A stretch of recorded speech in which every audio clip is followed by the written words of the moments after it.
Mas venido el cumplimiento del tiempo, Dios envió a su Hijo unigénito para que redimiese a los que estaban bajo la ley, a fin de que recibiesen la adopción de hijos. La venida de Cristo Jesús fue una venida predicha en el Edén. Cuando Adán y Eva cayeron, recibieron la promesa de que Jesús iba a venir a hacer fin y a poner fin al reino de la muerte que Satanás había puesto en este mundo, ¿sí? Y cuando ellos, Adán y Eva, recibieron a su primer hijo, el primogénito, Caín, ellos pensaron que Caín era aquella persona que estaba prometida para darle redención a ellos, pero no, la promesa demoró y desde los días de Enoc pasaron por todos los profetas, se repitió esta promesa de que Jesús, de que el Mesías iba a venir, pero el cumplimiento del tiempo tardó y muchos entendieron la profecía de Daniel que había hablado sobre que Jesús, Mesías, iba a venir en un tiempo determinado. Para esto quiero decirte, hay un video muy espectacular que lo voy a dejar al final para que tú lo puedas ver y puedas saber cómo la profecía de Daniel hablaba sobre el momento indicado cuando vendría el Mesías a esta tierra. Así es que muchos de los judíos también no interpretaron las escrituras, especialmente en Daniel, para llegar al momento en que iban a venir el Mesías, y transcurrieron los siglos uno tras otro y las voces de los profetas acallaron, murieron todos estos profetas, y la mano del opresor, la mano de los romanos empezó a pesar sobre Israel, al punto de que muchos llegaron a exclamar: se han prolongado los días y fracasa toda la visión. Pero así como en la vasta órbita del derrotero señalado, así como exactamente los mundos están tan fielmente dirigidos, los propósitos de Dios tampoco conocen demora. Dios en el momento oportuno envía, hace, realiza, porque Dios es un Dios puntual, sin demora. Los símbolos que estaban en las ceremonias de los judíos, todos estos símbolos eran demasiado oscuros para los judíos de aquel entonces. Desde Abraham se había anunciado que Israel iba a ser llevado como esclavos a Egipto, y ellos habían declarado por medio de los profetas que Israel iba a durar solamente 400 años en Egipto, y después de que terminen esos 400 años en Egipto, entonces Israel saldría con gran poder y que saldría rico de Egipto. Y esto sucedió así. En el mismo momento en que se cumplió esa profecía, los 400 años, los israelitas salieron de Egipto y pudieron entonces tener una vida libre de ahí en adelante. Así fue como cuando Cristo también vino a esta tierra. El reloj del tiempo marcó el momento y el instante preciso profetizado por Daniel, y Jesús llegó a esta tierra. Y como dicen las escrituras, mas venido el cumplimiento del tiempo, Dios envió a su Hijo. La providencia divina, Dios había dirigido todos los asuntos y todos los movimientos de las monarquías a lo largo que pasaban siglo tras siglo. Y así se llegó en el momento indicado en que todo estaba acomodado para que las personas pudiesen conocer acerca de Cristo Jesús. Las naciones todas estaban bajo un mismo gobierno, y era Roma en aquel entonces. La lengua que más se hablaba por allí era el griego, y cuando los cristianos aprendieron acerca de Cristo Jesús, conocieron acerca de Cristo Jesús, el evangelio se difundió con más fuerza en todo el vasto campo que había allí en ese momento y que estaba conocido. Todo el mundo por aquel entonces conoció acerca de Cristo Jesús porque se hablaba una lengua. Si se hablaban más lenguas, si era muy difícil el acceso, el lenguaje de hablar una lengua, un idioma a otras personas, pues no se hubiese podido haber hecho la gran obra que se hizo en aquel tiempo. De todos los países, los judíos viajaban hacia Jerusalén para 3 fiestas muy importantes, entre ellas las dos principales, la Pascua y luego el Pentecostés. Los judíos viajaban y luego se dirigían a sus tierras natales lejos de Jerusalén para llevar el evangelio, para llevar el conocimiento de Cristo Jesús a otras nuevas tierras. Así es que en ese momento preciso, el derrotero final de la historia, especialmente cuando Jesús vino por primera vez, estaba en su punto exacto, como dicen, de maduración. El mundo estaba en el momento preciso para que llegara Cristo Jesús. En aquel momento todos los sistemas paganos de adoración pagana, dioses como por ejemplo la diosa Diana, Artemisa, Ishtar, todos esos cultos estaban perdiendo su valor porque las personas ya no tenían fe ante esos dioses. Finalmente esos dioses no existen. A las personas a quien realmente le oraban y adoraban estas personas eran a demonios. Así es que todas estas ceremonias y todas estas fábulas estaban quedando en un segundo plano. Esta religión pagana mantenía el corazón de las personas insatisfecho. No se sentían satisfechas con esa religión pagana, adorar dioses que exigían sacrificios humanos y un sinfín de cosas increíblemente abominables. Entonces la luz de la verdad parecía apartarse por completo de la tierra. Las almas, las personas de aquel momento antes de que llegara Jesús estaban buscando la luz, pero había demasiadas tinieblas por aquel entonces. Anhelaban conocer acerca de Cristo Jesús, anhelaban conocer acerca de Dios, al fin de tener una seguridad para qué es lo que va a pasar después de la muerte. Y es que no hay una religión en el mundo que pueda a ti llevarte a un conocimiento de lo que pasa contigo después de que mueres. Para el budismo las personas entran en un nirvana, entran en un estado que las escrituras no lo dicen. Para los católicos las personas entran en el limbo, una segunda oportunidad falsa que no va a haber. Y para otras personas en aquel entonces no había una seguridad después de la muerte. Así es que la única seguridad que hay para después de la muerte es las escrituras. Las escrituras dicen que los que crean en Cristo Jesús podrán tener vida eterna. Entonces los judíos, al apartarse de Dios, la fe se había empañado en muchos de estos judíos, al punto que era difícil saber qué era lo que simbolizaban estos simbolismos y estos cultos y ceremonias que hacían los judíos. También esto pasaba en el pueblo de Israel. El pueblo de Israel tenía ceremonias que hablaban acerca de Cristo Jesús. Por ejemplo, ellos sacrificaban el cordero y el cordero era un tipo de Cristo Jesús, que Jesús un día iba a venir a morir por nosotros los seres humanos, al punto de que estas ceremonias iban a iluminar qué iba a pasar en el futuro. Pero todo esto había sido empañado, no eran comprendidas las palabras de los profetas. Para las muchedumbres, para todas las personas, la muerte era un horrendo misterio que no entendían qué iba a pasar después de la muerte. Y más allá, todo era incertidumbre, todo era lobreguez, no se sabía qué era lo que iba a pasar. Y hay un lamento que dice las escrituras que dice, hablando acerca de esto, dice: grande lamentación y lloro y gemido, Raquel que llora a sus hijos y no quiso ser consolada porque perecieron. Así es que los hombres de aquel tiempo vivían en una región y sombra de muerte vivían estas personas en aquel tiempo. Imagínate vivir en una situación de estas donde no sepas qué va a pasar con tu vida después de la muerte. Yo creo que la muerte nos hace repensar sobre la vida que estamos viviendo el ahora.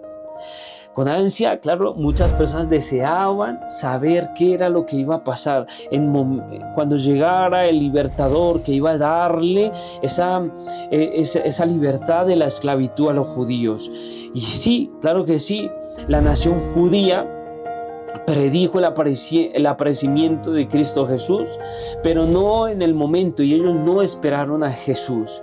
Estas personas eran hombres que buscaban la verdad, en quienes se les había impartido el espíritu de la inspiración, y habían otras personas, otros maestros que se habían levantado uno tras otro para anunciar la venida de Cristo Jesús, porque finalmente en la venida de Cristo Jesús es que se cifran todas nuestras esperanzas, y las palabras proféticas que habían encendido el corazón en muchos de los gentiles, pues obviamente en ese momento estaba dando resultado porque Jesús estaba a punto de llegar. Las escrituras habían sido traducidas hace muchos siglos atrás del hebreo al griego, así es que muchas otras personas también podían tener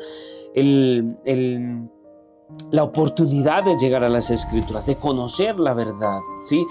Estas escrituras fueron llevadas a muchos lugares extranjeros, donde habían gentiles que no conocían nada de Jesús y que al leer estas escrituras también podían empezar a creer acerca de la venida de un libertador, de un Mesías, ¿sí? Los judíos se hallaban dispersos por todas las partes y estos judíos entonces llevaban a los gentiles, a sus amigos, las buenas nuevas de la llegada pronta de un Mesías o el libertador. Y entonces habían entre aquellos gentiles que entendían mejor que los maestros judíos las profecías bíblicas concernientes a la venida del Mesías, y muchos de ellos esperaban que el Mesías era el que les iba a libertar del pecado, más que libertarlos del poder opresor de Roma. Entonces estas personas gentiles que no eran judíos se esforzaban por conocer cada vez acerca más del misterio de la economía de los judíos. Pero el fanatismo de los judíos era ese aguijón en la carne, estorbaba la distribución de la luz, la difusión de la luz. Y claro, estas personas estaban resueltas a mantenerse, los judíos estaban resueltos a mantenerse demasiado separados de los gentiles, al punto de que no estuvieron dispuestos en impartirles el conocimiento a estos gentiles acerca del Mesías, cuándo iba a llegar y muchas otras cosas más. Entonces debía venir el verdadero intérprete de las Escrituras, debía llegar el verdadero Mesías por el cual muchas personas también le podrían conocer y podrían también ser salvos.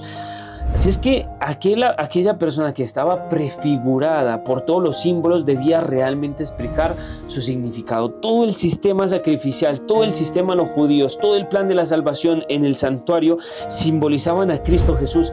Así es que debía venir Cristo Jesús a mostrarle el verdadero significado a las personas. Dios había hablado al mundo por medio de la naturaleza, figuras, símbolos, por medio de los patriarcas, por medio de los profetas. Dios le había hablado al mundo, pero las lecciones debían ser dadas al pueblo, a las personas en su lenguaje, en el lenguaje popular. Las personas piensan que el griego, y muchas personas pensaban que el griego era, en el que fue escrita las escrituras, era un griego complicado, era un griego demasiado iluminado, demasiado intelectual, pero no, el lenguaje y el griego en que fueron escritas las escrituras fue en el griego koiné, el griego que hablaba la gente del vulgo, la gente de la plaza, ¿sí? Cuando iban a comprar en el mercado, ese lenguaje que utilizaban, ese griego que hablaban allí, era el mismo griego que se escribió en las escrituras. ¿Para qué? Para hacer más accesible las escrituras, para hacer más accesible la salvación a otras personas. Así es que el mensajero del pacto debía hablar a las personas. Cristo debía hablar, debía pronunciar las palabras para que realmente se comprendiese el verdadero significado de las escrituras. El autor de la verdad debía separar las mentiras de la verdad, que estaban tan mezcladas y que no permitían que las personas tuviesen luz.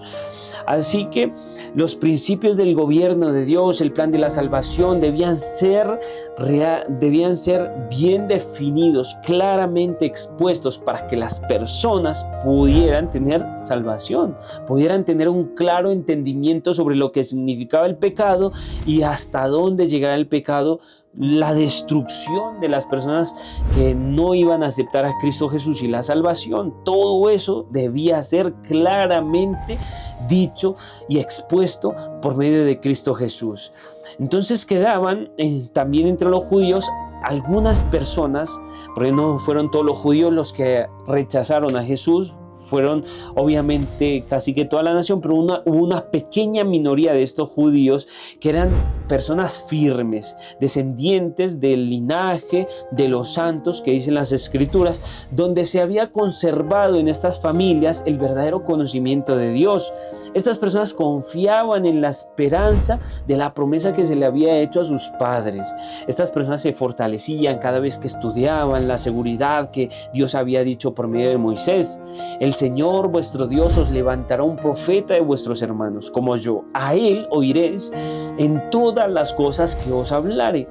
Entonces estas personas leían acerca del Señor, que iba a venir un Mesías al quien se le iba a ungir, uno que iba a predicar las buenas nuevas a los abatidos, uno que iba a vendar a los quebrantados de corazón, una persona que iba a publicar la libertad a los cautivos, promulgar el año de la buena voluntad de Jehová, dice las Escrituras.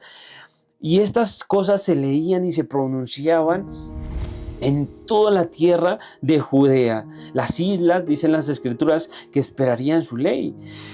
Así como las gentes, así como las personas podrían conocer acerca de Dios, acerca de su salvación, también conocerían la luz, y el resplandor de Dios iba a ser dado a la tierra, a esta tierra. Y esto es muy interesante, iban a ser la luz sobre este mundo. Las palabras que Jacob había pronunciado en su lecho de muerte cuando dijo: no será quitado el cetro de Judá y el legislador de entre sus pies hasta que venga Shiloh. Todo el poder de Israel estaba a punto de caer. Los israelitas, los judíos estaban a punto de caer. Y en ese momento entonces llegaría el Mesías. La profecía de Daniel también describía la gloria del reino con que se iba a suceder, con el reino que iba a quedar después de todos los reinos de esta tierra. Este reino iba a permanecer para siempre. Y habían muchas personas que comprendían esta profecía. Esta profecía hablaba sobre cuando Cristo Jesús instalaría su reino al final de los tiempos, cuando Él iba a venir por segunda vez. Pero los judíos interpretaban esto de manera equivocada. Los judíos pensaban que cuando vendría el Mesías por primera vez, iba a establecer su reino poderoso sobre la tierra, pero no. Jesús primero les iba a libertar del pecado y luego les iba a dar el reino para que vivieran por los siglos sin fin, por la eternidad.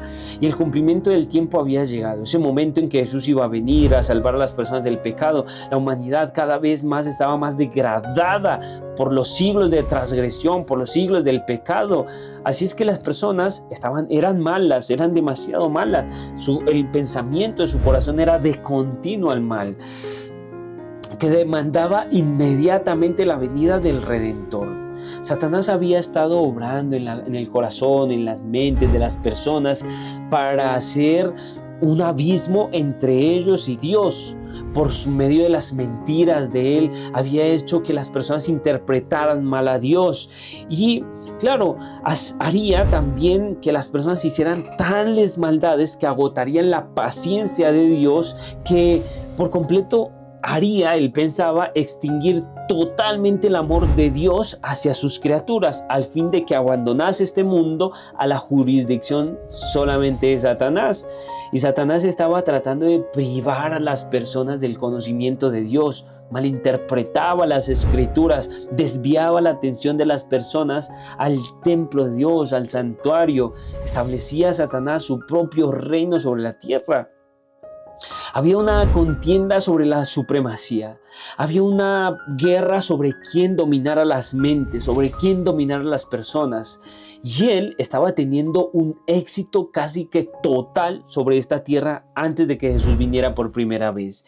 Y claro, es cierto que dice las escrituras que en cada generación Dios levantó personas que llevaron el evangelio, que llevaron a otras personas el conocimiento de Dios, que hicieron que otras personas conocieran acerca de la bondad, la misericordia de Dios.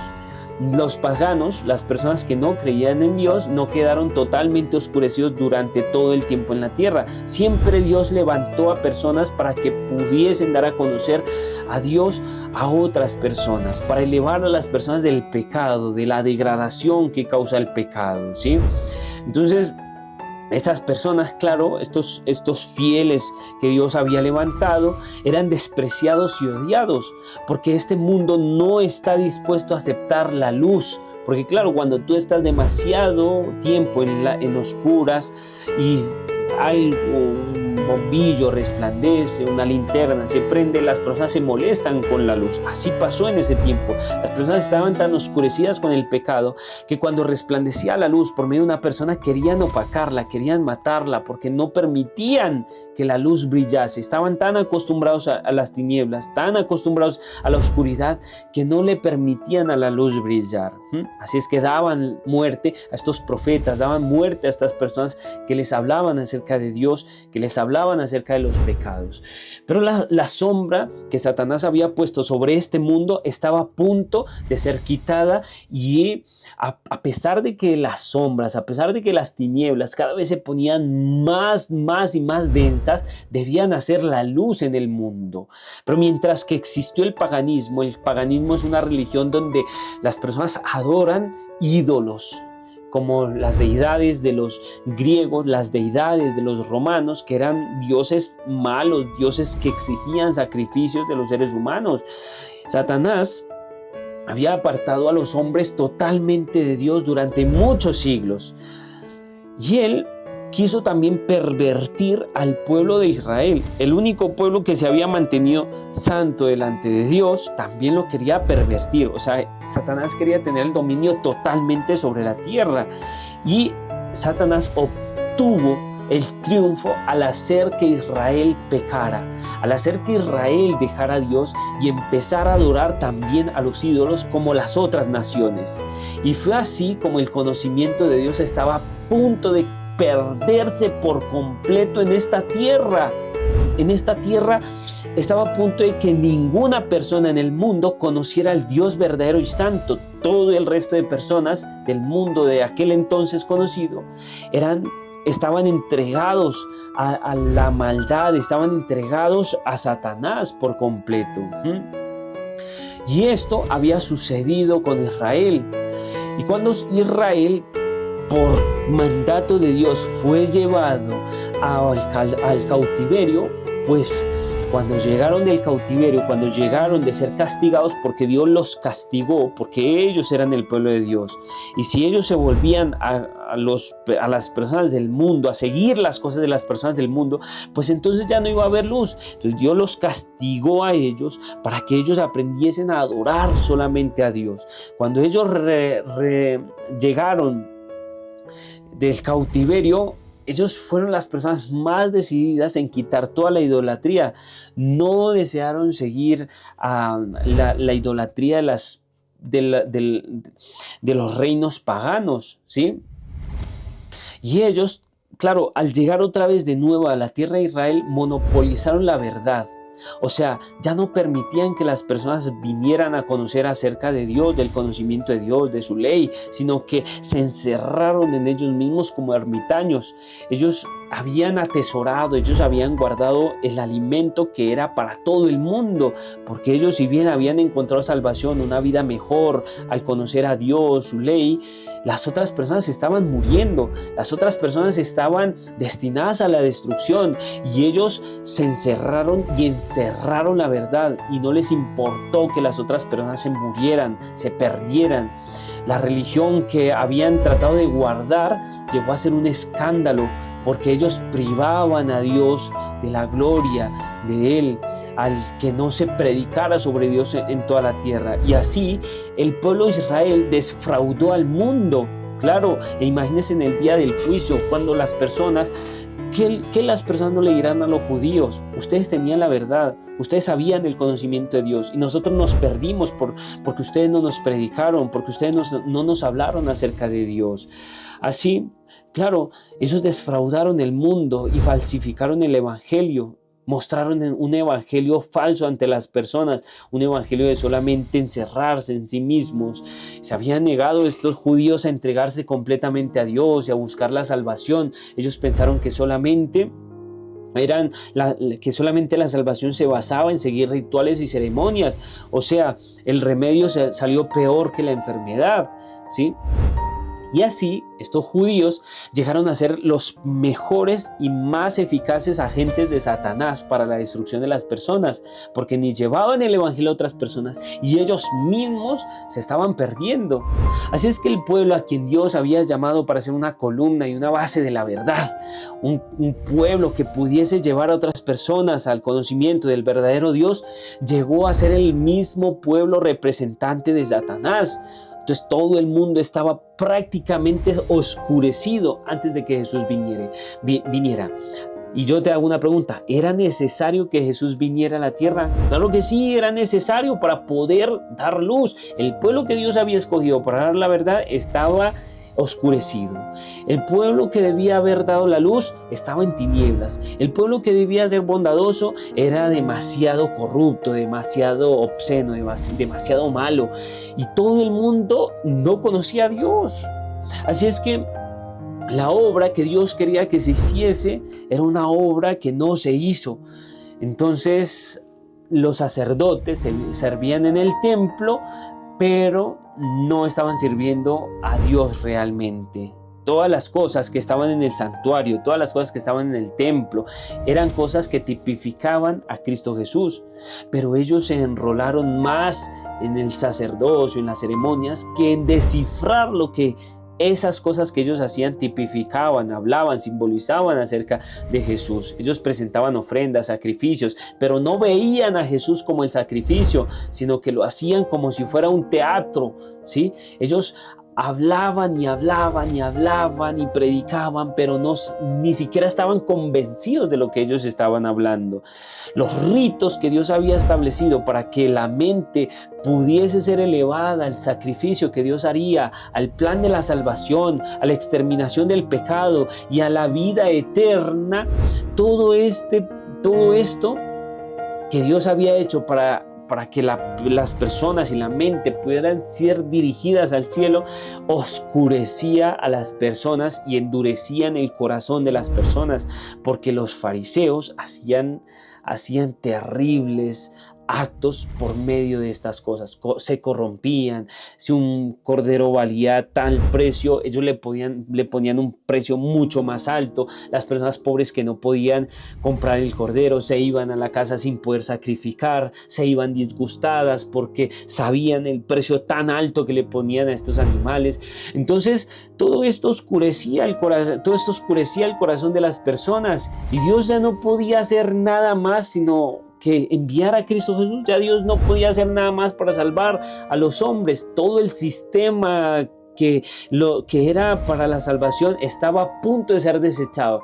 Ya no se debía más sacrificar corderos, ya no se debía hacer ceremonias, ni oblaciones, ni sacrificios de animales para el perdón. No, el engaño del pecado había cundido a todas las personas y estaba a punto de llegar a su culminación. Entonces fíjate este panorama tan interesante de cómo el mundo estaba poco antes de que Jesús viniera esta vez, por primera vez. El mundo estaba a punto de dejar por completo a Dios, y si Jesús no hubiese venido, imagínate qué hubiese pasado con la raza humana, cuando todo el conocimiento de Dios se hubiese erradicado por completo de este mundo. Así es que se habían puesto operación medios para depravar a las almas, ¿sí? Por ejemplo, los juegos de los romanos, donde ponían a personas matarse entre ellos, ponían fieras para que despedazaran a las personas. La gente estaba en un juego sádico mortal. No entendían sobre los derechos de las personas. Así es que el Hijo de Dios, Cristo Jesús, al mirar este mundo, vio cómo estaba oscurecido, vio cómo estaba marginado, marchitado, manchado por el pecado, degradado. Cuando Cristo Jesús vio nuestro mundo, contempló la miseria, el sufrimiento que había aquí, y entonces con compasión había visto cómo Satanás había enredado y engañado a las personas para que hiciesen lo que él creía, y con piedad vio a aquellos que se estaban corrompiendo, que se estaban matando, que se estaban perdiendo. Ellos habían elegido a un gobernante que les encadenaba, que no les dejaba libres, que les tenía cautivos a su carro. Muchas de estas personas estaban aturdidas, engañadas, avanzaban en esa lóbrega procesión de sombra, ¿sí?, hacia la ruina eterna. Muchas de estas personas se murieron. Habían jóvenes de 16, 15 años que juraban lealtad al Pontifex Maximus, al emperador romano, y luego se lanzaban a la muerte con los gladiadores. La última vez que ellos veían al rey y luego morían. Esto era increíblemente horroroso, insoportable, deshumanizador. Así es que estas personas se lanzaban hacia la muerte, en la cual no había esperanza de la vida, ¿sí? Las personas parecían demonios. Los cuerpos de los seres humanos que habían sido hechos para la morada de Dios, santos, perfectos, limpios, felices, habían sido ahora ocupados por los demonios, y ahora todos los nervios, las pasiones, los órganos de los hombres eran movidos por los demonios, para llegar al momento en que, claro, cuando Jesús llegó a esta tierra, tuvo que expulsar a muchos demonios de los seres humanos, porque ahora los seres humanos, en vez de llegar a Dios, de guardar sus mandamientos, de ser santos, llegaron a ser ocupados su vida, su cuerpo, por demonios, ¿sí? Por ejemplo, los 2 demonios de Gadara no podían socializar. Esas personas eran malas, los ataban y ellos destruían, vivían en el cementerio, gritaban, las personas que pasaban alrededor les pegaban, las desnudaban. Estos demonios de Gadara, y llegó Jesús y los libertó a estos demonios de Gadara.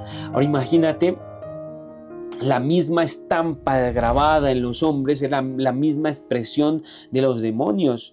Y Jesús vio el mundo como estaba en aquel entonces. Jesús miró el mundo y se asombró con el espectáculo que él vio. El pecado había llegado a ser una ciencia. El vicio llegó a ser consagrado como parte de una religión. La religión había hundido sus raíces en el corazón del ser humano, ¿sí? Y la hostilidad del hombre era demasiado violenta, ¿sí? Se había demostrado ante el universo que la raza humana estaba totalmente separada de Dios, y que si Dios no actuaba, la humanidad no podía ser elevada. La humanidad no puede ser elevada. Nosotros no podemos ser elevados por nosotros mismos. Nosotros no podemos por nosotros mismos llegar a ser santos, perfectos, limpios, porque como dice las Escrituras, por más de que tú te laves con lejía, por más de que te laves tu cuerpo, nunca vas a poder quitar el pecado de ti. O sea que esta naturaleza pecaminosa que nosotros tenemos, esta naturaleza pecaminosa es la que nos hace llevar al pecado, es la que nos hace llevar a la maldad.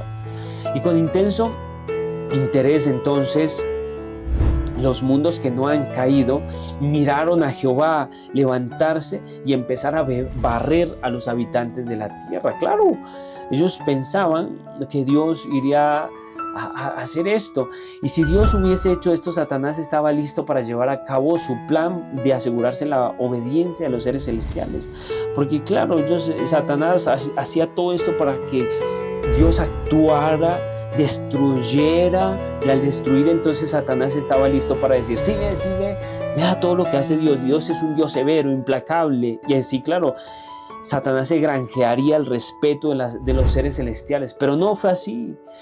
En vez de Dios raer a los habitantes de la tierra, lo que hizo fue venir a este mundo destruido, que había sido sometido a las acusaciones de Satanás, que estaba listo este mundo de echar la culpa sobre Dios. Jesús vino a este mundo para destruir, pero de otra manera. No vino con centenares, con millares de ángeles para matar a todos los malos. No, Dios envió a su Hijo para salvar al mundo, dice las Escrituras.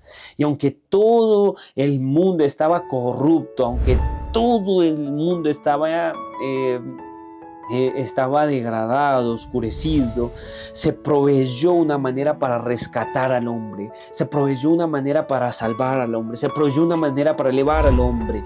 Y ese es el momento de la crisis, cuando Satanás parecía a punto de triunfar.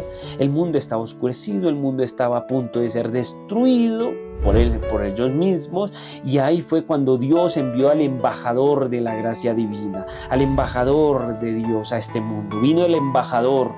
Un embajador es una persona que no es de esa nación, que muestra de dónde es, muestra quién es, muestra la patria de donde es. Así es que vino el verdadero embajador de Dios, y todo lo que vemos en Cristo Jesús fue amar, bendecir, sanar, enseñar, ¿sí? Instruir, para poder elevar a la raza humana del pecado y de la degradación. En todas las épocas, en todos los momentos, el amor de Dios se había manifestado hacia la especie, hacia nuestra especie. La Biblia da evidencia acerca de esto. Y a pesar de que los seres humanos eran malos, hubo siempre indicios acerca de la misericordia de Dios. Cuando llegó la plenitud del tiempo, dice las Escrituras, Dios envió a Jesús, la divinidad de Dios glorificó esta tierra, por así decirlo, derramó sobre este mundo tal efusión de gracia sanadora que no se interrumpiría sino hasta cuando se cumpliese el plan de la salvación. El plan de la salvación. La gracia de Dios llegaría completamente sobre la tierra y no sería destruida hasta cuando no se cumpliría hasta cuando esté ya por completo hecho el plan de la salvación. Satanás, claro, él estaba regocijado. Él estaba encantado, él estaba en sus aguas al ver cómo se había degradado la imagen de Dios en los seres humanos.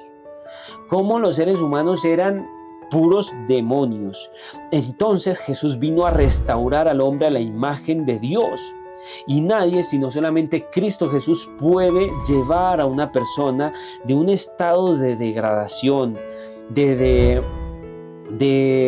un estado de pecaminosidad, de un estado de adicción, de un estado de tal punto, como lo estoy diciendo, a llevarlo a ser una persona santa, a ser una persona limpia, a ser una persona sin pecado, a ser una persona feliz. Solamente Cristo Jesús puede sacar a una persona y llevarla a moldar su carácter, que ha sido arruinado por el pecado. Jesús vino a expulsar los demonios que habían dominado a las personas.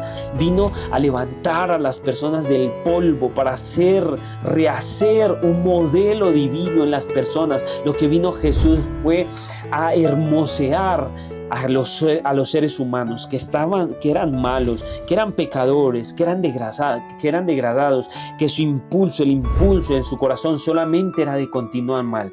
Jesús vino a elevar a la raza humana. Y por eso entonces dice las Escrituras que el santo ser que vino a esta tierra, hizo tantas grandes maravillas que cundió el evangelio por todas las partes y muchas personas fueron ennoblecidas, muchas personas fueron felices, muchas personas pudieron tener la salvación, muchas personas pudieron ser elevados, muchas personas de la degradación, de la violencia, de las adicciones, de las atrocidades que cometieron, pudieron llegar a ser personas santas, limpias, bendecidas, personas felices, personas que podrían ser representantes de Dios en la tierra, personas que podían dar a conocer a otras personas del amor y la bondad de Cristo Jesús, personas que eran nobles, personas que eran mansas. Así fue como Cristo Jesús vino a darle dominio propio a los seres humanos, vino a darle paz al corazón humano, vino a darle lo que el ser humano había perdido por culpa del pecado. Ese es el Dios que nosotros tenemos. Ese es mi Cristo,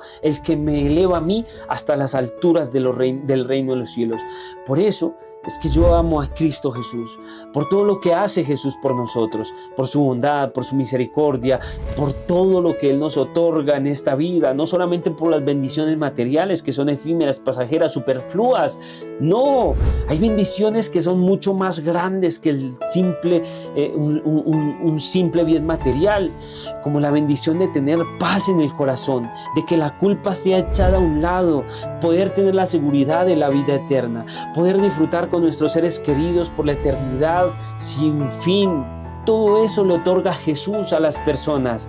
Esas personas que están oscurecidas por el pecado, esas personas que están oscurecidas en la maldad, esas personas que están oscurecidas haciendo lo que ellos creen que hacen, que creen que es bueno, pero como dicen las Escrituras, su camino es camino de muerte.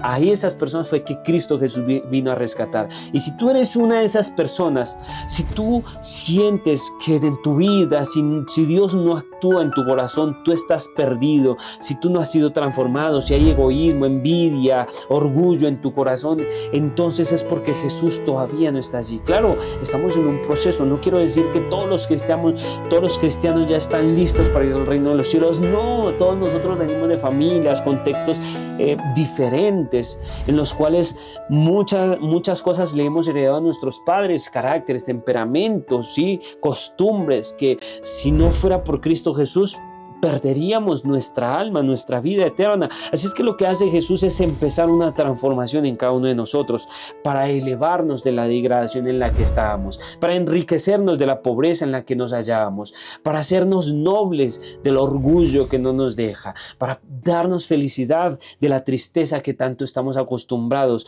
para darnos felicidad dejando a un lado el dolor, el sufrimiento, al cual también muchas personas se han acostumbrado durante mucho tiempo. Así es que, mi querido, Jesús lo que quiere es llevarte al reino de los cielos. Jesús lo que quiere es llevarte a que tú vivas por la eternidad, a que vivas una mejor vida en esta tierra. Por tanto, entrégale tu corazón si no se lo has entregado. Y si ya le entregaste tu corazón, si ya le entregaste tu vida por medio del bautismo, entonces empieza o sigue caminando el camino de Cristo Jesús. Sigue caminando con Él, no te distraigas ni a un lado ni al otro. Camina con Cristo Jesús hasta cuando Jesús venga por segunda vez. Y cuando Jesús venga por segunda vez, Él te va a llevar al reino de los cielos. Mi querido, me gustaría hacer una oración. Oremos. Eterno Dios que estás en los cielos, te rogamos, Señor, que nos ayudes a mantenernos fieles y firmes hasta cuando tú vengas por segunda vez. Te rogamos, Señor, que nos eleves. Te rogamos, Señor, que nos perdones todos nuestros pecados, que nos transformes nuestros caracteres para que podamos estar contigo en el reino de los cielos. En el nombre de Jesús oramos. Amén. Dios te bendiga, Dios te guarde. No te olvides compartir este material con las personas. Compártelo, dale like, suscríbete al canal y haz que otras personas conozcan de este mensaje, el mensaje de la salvación. Dios te bendiga, Dios te guarde. Nos vemos en un próximo video.